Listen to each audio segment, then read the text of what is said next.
du calme. Monsieur Alibo, l'affaire est grave. Vous êtes accusé d'être un criminel international de haut vol. Dois-je rappeler à l'Assemblée que la famille de Monsieur Alibo fait partie de la pègre marseillaise?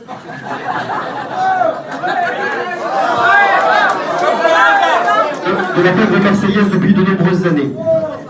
Sa maman, plus connue sous le nom de Véro Labraco, a dirigé d'une main de fer la fameuse bise de mer, qui a assuré pendant des années des transferts illégaux de dattes du Medjool et de terre à menthe entre les côtes françaises et les côtes nord-africaines. Utiliser des kitesurf comme moyen de transport discret et rapide. Son papa n'est autre que Patoche la Filoche, qu'on appelle également Patoche la Filoche. Vous pouvez aussi, monsieur... attendez. On appelle également le prince... Prends l'autre. Désolé les avis du métier. Également appelé le prince de la rétropoussette, qui contrôlait pour sa part l'ensemble des calanques marseillaises de la Ciotat à Cassis, avec son peloton de cyclistes à maillot blanc, rouge et rosé. Il était flanqué du très contesté maître Jean-Paul, dit le parrain de Ménival, et sa horde de pilotes en Austin Mini trafiqués. Monsieur le juge, je m'inscris en faux. Vous tentez déjà d'influencer les jurys en dressant un portrait à charge de la famille de mon client. À charge, clairement. Monsieur Alibo n'a rien à voir avec les agissements passés de ses parents et de leur clique. Bon écoutez, s'il vous plaît, un peu de tenue, maître Fournier. Avançons, si vous voulez bien, dans l'instruction de ce dossier. Je laisse la parole au procureur Charmasson pour le premier chef d'accusation. Grégory Alibo, sous vos airs de premier de la classe, vous versez clairement dans le grand banditisme. Et ce, depuis votre entrée dans le monde professionnel. Tout commence en Allemagne, à Munich plus précisément, où vous vous liez d'amitié avec un trafiquant d'huiles essentielles et de lait de jument Casiac, appartenant à la mafia philippine.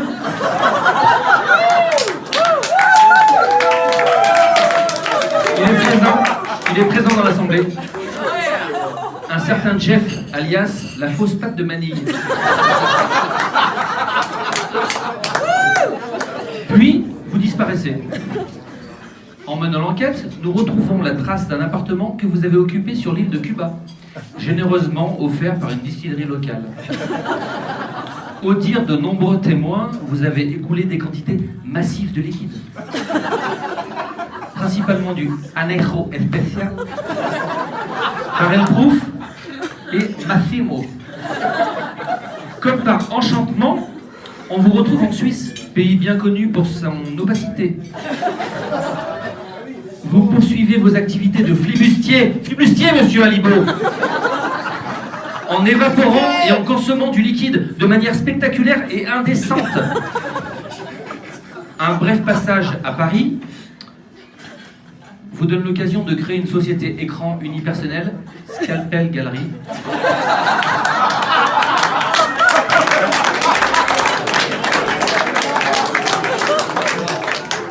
S'il vous plaît. À l'activité obscure de fabrication de pièces artistiques en plexiglas en forme de sucette.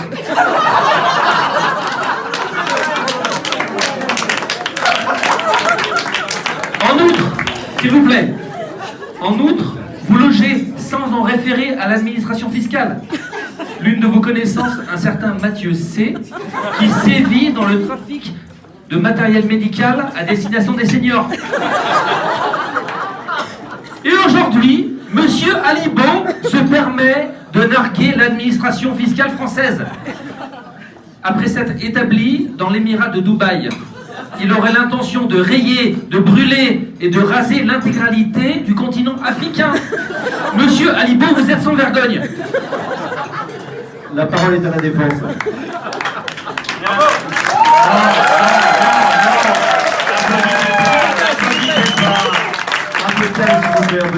N'applaudissez pas, l'accusation cherche manifestement et grossièrement à travestir à travers-t-il la vérité?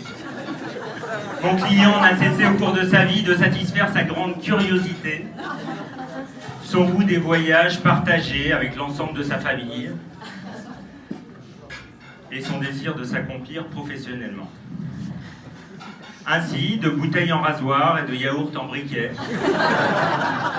il a multiplié les expériences à l'étranger. Il est aujourd'hui un père de famille apaisé et un mari amoureux, à jour de ses cotisations fiscales et sociales. Telle la fourmi du grand La Fontaine, il accumule et gère son patrimoine en homme avisé et responsable. Une procédure d'expulsion de Mathieu C. Ah merde! est même en cours auprès de maître chez Aubernard, d'ailleurs. Dit la torpille au combat, ici présent, je ne sais pas où il est, et qui pourra, s'il plaît à la cour, et s'il n'est pas trop tard, déposer un témoignage aussi étayé que subtil. Très bien, très bien. Procureur Charbasson, nous vous écoutons pour le deuxième chef d'accusation. L'insolente désinvolture et réussite de l'accusé dans la pratique de tous les sports. Monsieur Alibo, nous avons en effet plusieurs témoignages qui tentent à démontrer que vous humiliez même vos plus proches amis dans tous les sports.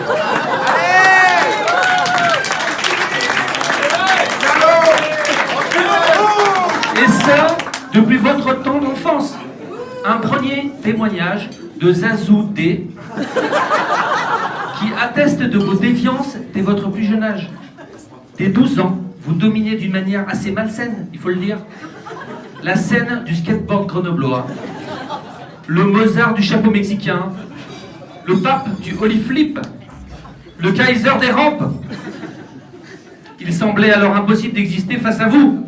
Vous écrasiez de toute votre facilité et de votre maestria, monsieur Alibo. Nous retenons un second témoignage de Mathieu C. Il est où? Mathieu C. Le locataire indélicat qui atteste de la lâcheté dont l'accusé aurait fait preuve lors d'un trail en Suisse en 2016. Alors qu'ils s'étaient engagés à terminer la course ensemble, Alibo aurait simulé une défaillance pour casser le rythme de son coéquipier et terminer la course seul. Il aurait ensuite tenté d'acheter son silence en lui offrant de la charcuterie valaisanne et de la petite arvine. Un peu de calme, s'il vous plaît. S'il vous plaît. La parole est à la défense. S'il vous plaît, s'il vous plaît. Ces accusations sont à nouveau totalement fallacieuses. Une tartufferie. J'ai en main un témoignage qu'il vaut bien de son frère Amaury Alibo, qui décrit son niveau de ski et de skateboard comme tout à fait banal.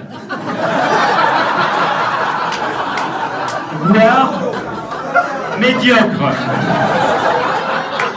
Il le juge, et je le cite, un peu lent, et qualifie son style de raide. Par ailleurs, de nombreux témoins marseillais assurent que, contrairement à la légende, son niveau de skysurf n'est plus ce qu'il était. Il serait régulièrement dépassé en vitesse pure et bien sûr en grâce par sa nièce Ella Chavannes.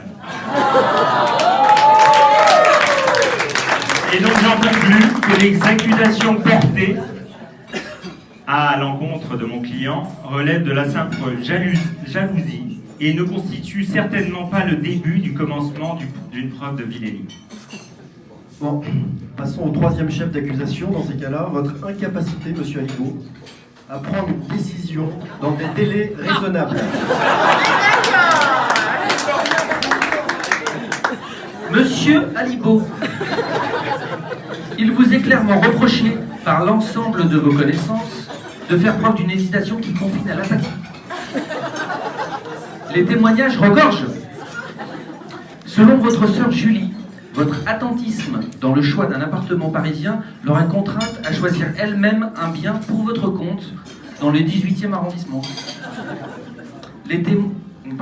Mathieu C, encore lui.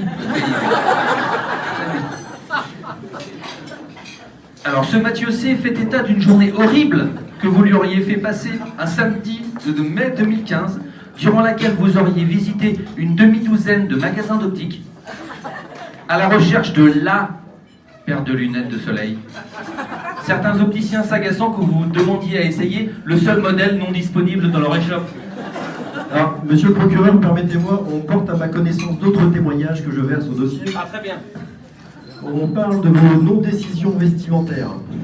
Selon monsieur Eric C., lyonnais très connu, ce sont des heures passées à arpenter les allées des magasins de Val d'Isère pour choisir un vêtement technique à 30 €.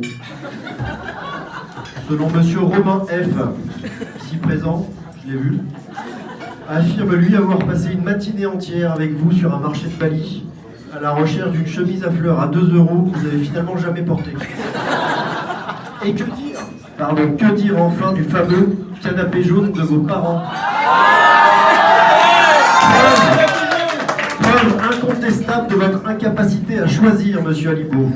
Vous ne vous êtes jamais résolu à le jeter. Il vous a accompagné partout et vous l'avez même imposé à votre ami Mathieu C. Dans son intérieur, évidemment de bon goût, prétextant que votre maman voulait le conserver. La parole est à la défense sur ce point, maître Fournier, nous vous écoutons. Merci, juge, merci. Parce que là encore, l'accusation cherche à discréditer mon client. Il a plu à certains moments de sa vie faire preuve de quelques hésitations dans un certain nombre de domaines mineurs, fromage ou dessert, avec ou sans glace, pour au compte le Marcel en jogging. Mais cette époque est clairement révolue. J'ai notamment ici le témoignage de la vendeuse du magasin Jo de la rue Legendre. Il a récemment profité de soldes d'hiver pour acquérir une demi-douzaine de pièces dans un temps record. Mais la preuve éclatante de sa métamorphose et de sa détermination et la rapidité avec laquelle il a entrepris son changement de travail, de lieu de vie, de statut matrimonial et parental, est-ce dû à l'influence bénéfique de la délicieuse Anne-Laure, qui est présente ici, aujourd'hui, dans ce tribunal, je peux vous l'accorder, mais les faits sont incontestables, juge. Ouais, bon, très bien. Passons au dernier chef d'accusation. Un talent de persuasion redoutable et redouté. Monsieur le procureur, je vous laisse exposer les faits, s'il vous plaît. Oui, je vais prendre la parole si vous savez. Je sais pas. Il est clair que monsieur Alibaud est un véritable marabout des têtes de gondole. Ses attributs n'en seraient pas pour autant répréhensibles s'il n'en faisait pas un usage totalement abusif. De nombreux témoins affirment l'avoir vu utiliser ce qu'ils ont appelé son déroulé pour obtenir des faveurs. Pouvez-vous nous expliquer en quoi consiste ce déroulé, s'il vous plaît? Bien entendu. Il s'agit d'une technique de séduction qui opère aussi bien sur la jante féminine que masculine et qui consiste à retracer son parcours en distillant ça et là anecdotes de voyage à travers le monde, expériences sportives, comité de direction dans des grandes sociétés du CAC 40. Une technique qui lui aurait énormément servi dans ses jeunes années, rivalisant tour à tour avec Rastignac et Bellamy. Monsieur le procureur, vous voyez le mal partout. J'oppose à votre accusation la simple évidence des grandes qualités humaines de monsieur Alibaud, qui n'a pas besoin de ses prétendus artifices pour se lier de sympathie et d'amitié avec tous les gens qu'il croise. Sa simplicité et sa gentillesse naturelle, ainsi que sa maladroite timidité, le rendent effectivement charmant et attachant.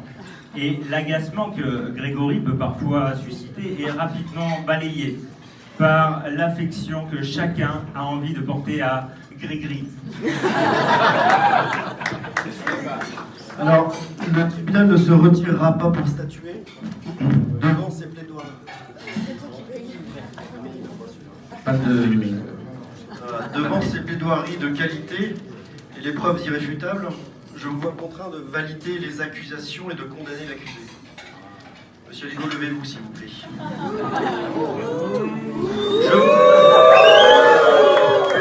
Un peu de calme. Je vous condamne ce jour à une peine de bonheur à perpétuité. Soyez heureux avec votre belle épouse et votre adorable fille. Cette condamnation sera assortie d'une peine de sûreté de 50 ans où vous pouvez rejoindre votre famille.